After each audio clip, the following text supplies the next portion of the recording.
नमस्ते दोस्तों। हिंदी साहित्य की खूबसूरत और मनोरंजक कहानियों के चैनल में आपका स्वागत है। आज सुनिए डॉक्टर संगीता झा की कथा कथन की श्रृंखला में उनकी लिखी हुई कहानी नीता और मीता। तो शुरू करें कहानी नीता और मीता।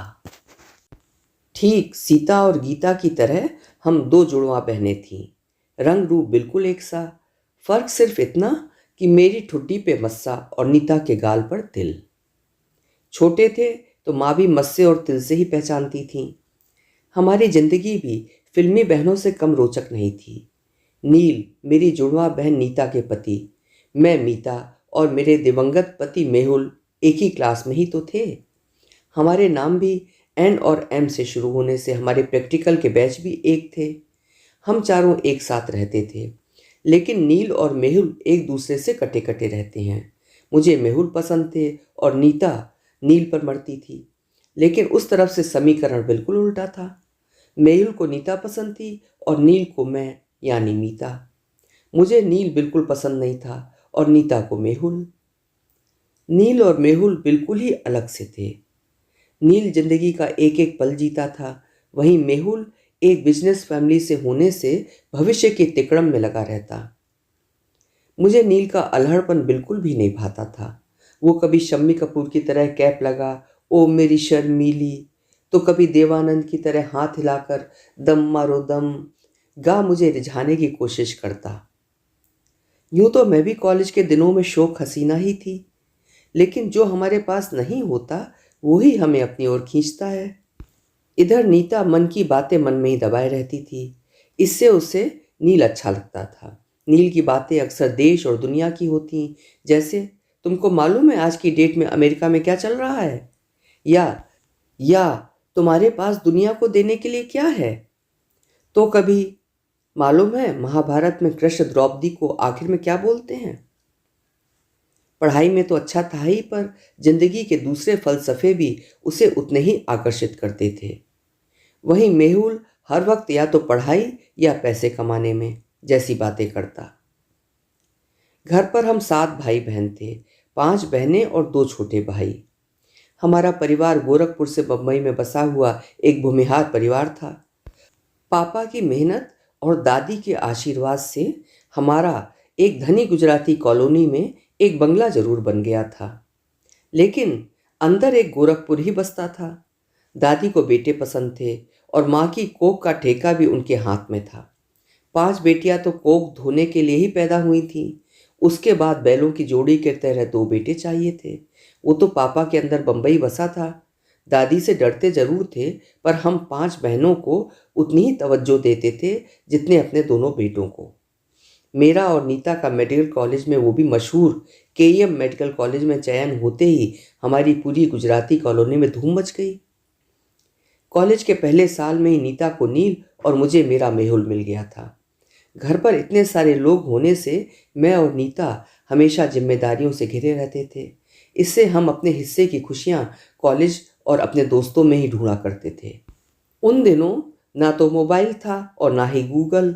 इससे एक बार कॉलेज और दोस्तों से अलग हुए तो फिर अगले ही दिन खोए दोस्त और खुशी मिलती थी।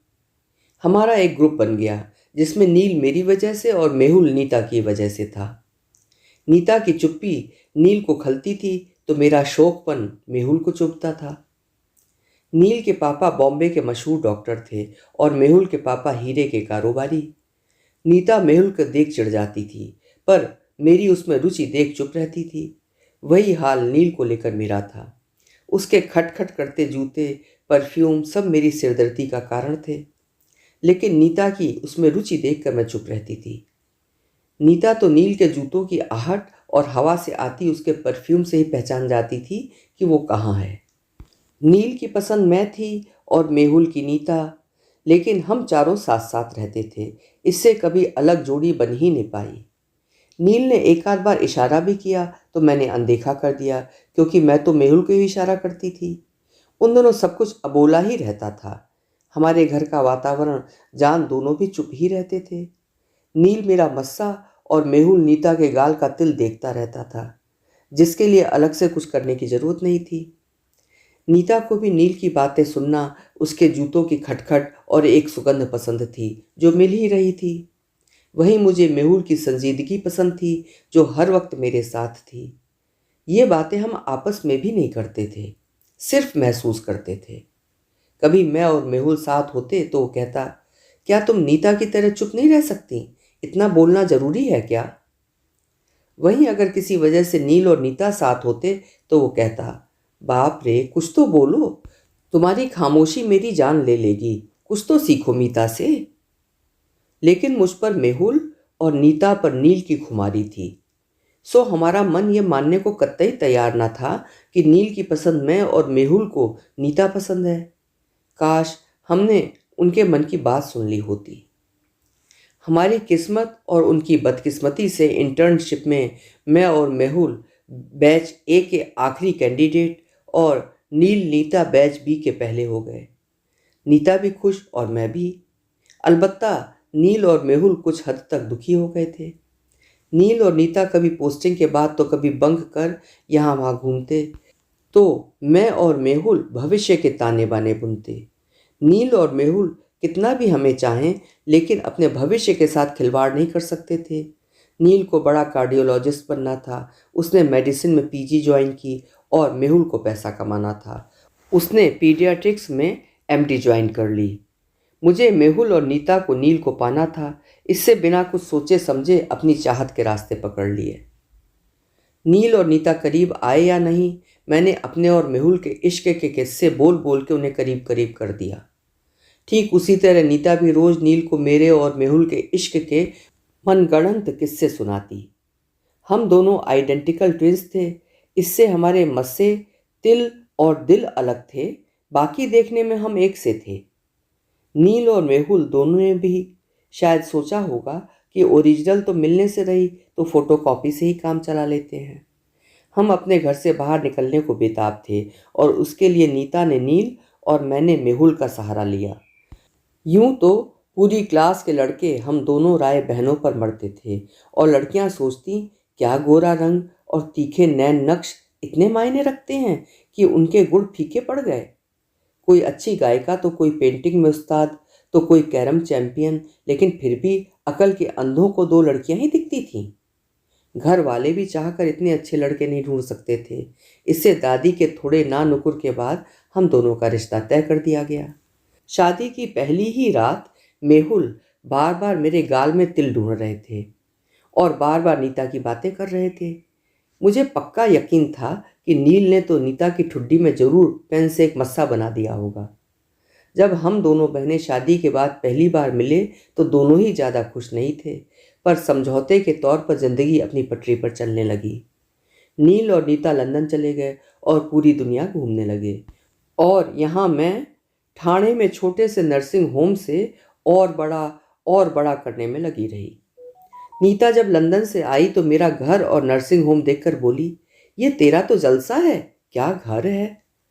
मैंने कहा, दुनिया घूमने में बहुत मजा आता होगा ना, तू तो पूरी गोरी मेम बन गई है नीता। मेरी बेटियां तो अपने नील मौसा की फैन थीं। नीता की भी दो बेटियां थीं, उन्हें अपने मीता मौसी के घर की दाल ढोकली और बाजरे की रोटी पसंद थी। रहते वो लोग लंदन में थे, पूरी दुनिया घूमते थे, पर जिंदगी में उनके ठहराव नहीं था, और यहाँ तो पूरी जिंदगी ठहरी हुई थी। अपना नर्सिंग होम और मरीज छोड़कर हम हिलते भी न थे। कुछ सालों बाद नीता ने नील के साथ ट्रैकिंग और वर्ल्ड टूर में जाना बंद कर दिया। नील को नई नई चीज़ें करने का बड़ा शौक था और नीता को ठहराव। दोनों बेटियां हर छुट्टियों में मौसी के पास ठाणे तो मेरी बेटियां मौसा के पास लंदन और आसपास की जगहें, कभी स्कॉटलैंड के हाईलैंड तो कभी हॉलैंड के विंड मिल वाले गांव। नील लंदन सबर्ब का जाना माना कार्डियोलॉजिस्ट और नीता ऑन्कोलॉजिस्ट। साथ ही नील कभी बाइकर गैंग तो कभी सी डाइविंग तो कभी आसमान में उड़ने में मसरूफ रहता था। सालों तक मसा और तिल ढूंढने वाले नील और मेहुल अब अपने दूसरे शौकों में मशगूल हो गए थे। अचानक जिंदगी ने ऐसा मोड़ लिया कि सारा कुछ उथल पुथल हो गया। कहते हैं ना कि कोतवाल ने अपने ही घर में चोरी कर ली। नीता जो खुद एक बड़ी कैंसर स्पेशलिस्ट थी, उसी को ही कैंसर ने शिकार बना दिया। जब पता चला तभी स्टेज 4 तक पहुंच गया था, यानी लंग्स लिवर सब तक पहुंच गया था। सचमुच दिया तले अंधेरा। सबको देखने वाली डॉक्टर साहिबा को एक मरीज के पूछने पर पता चला कि उनका खुद का चेहरा पीला हो गया है। नील ने तुरंत मुझे फ़ोन किया और खूब रोया। अब उसे ये एहसास हो रहा था कि वो तो अपनी नीता में मस्सा ही ढूंढता रहा, कभी प्यार ही नहीं कर पाया। नीता भी अपनी हालत से अनजान नहीं थी। बिना देर किए अगली फ्लाइट से पूरी भट्ट फैमिली बॉम्बे आ गई, अपनों के बीच। दादी तो नहीं थी, पर माँ पापा अभी भी हट्टे कट्टे थे। उन पर तो मानो गाज ही गिर गई। नीता को हमारे नर्सिंग होम के एक प्राइवेट रूम में भर्ती करा दिया गया। नील और बच्चे तन मन धन से नीता की सेवा करते थे। ब्रेन में जैसे ही कैंसर पहुंचा, नीता कोमा में चली गई। नील घंटों उसके पास बैठकर बातें करता, मानो वो सब सुनकर समझ रही हो। उसे नहलाना धुलाना, डायपर बदलने से लेकर चोटी करना तक नील करता था। ये कार्यक्रम 6 महीने चला, पर नील थका नहीं। जिस दिन नीता गई वो फूट फूट के रोया। उसके बाद उन सब ने लंदन जाने का विचार ही छोड़ दिया। नील हमारे ही अस्पताल में अपनी प्रैक्टिस करने लगा। हमारे जीवन में इतनी समानता थी कि मेरी बड़ी बेटी डॉक्टर बन रही थी तो नीता की छोटी बेटी, मेरी छोटी बेटी फिजिक्स स्कॉलर थी तो उसकी बड़ी बेटी, जो नीता के जाने के थोड़े दिनों बाद ही शादी कर अमेरिका चली गई। नील फिर से पुराना नील बनकर कभी गाने गाता तो कभी मेरी किचन में आकर मेरी कुक को मजाक में छेड़ता। उसका अकेलापन देख मैं कभी दूसरी शादी के लिए कहती तो जवाब देता, तेरी कोई तेरी ही तरह मस्से वाली बहन होती तो मैं जरूर कर लेता। मैं और नील अच्छे दोस्त बन गए थे।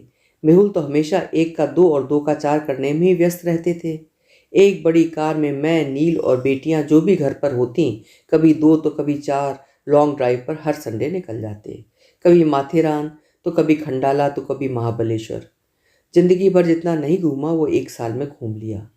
मेहुल अपने काम में इतने व्यस्त थे कि ना पहले मेरी खुशी मायने रखती थी ना अब। मैं तो खुलकर जिंदगी जी रही थी। नील तो बच्चों को खुश करने के लिए खुलेआम कहता कि उसकी पहली पसंद तो मैं यानी नीता थी, पर उधर नीता उसके पीछे पड़ गई और इधर मैंने नील को घास नहीं डाली।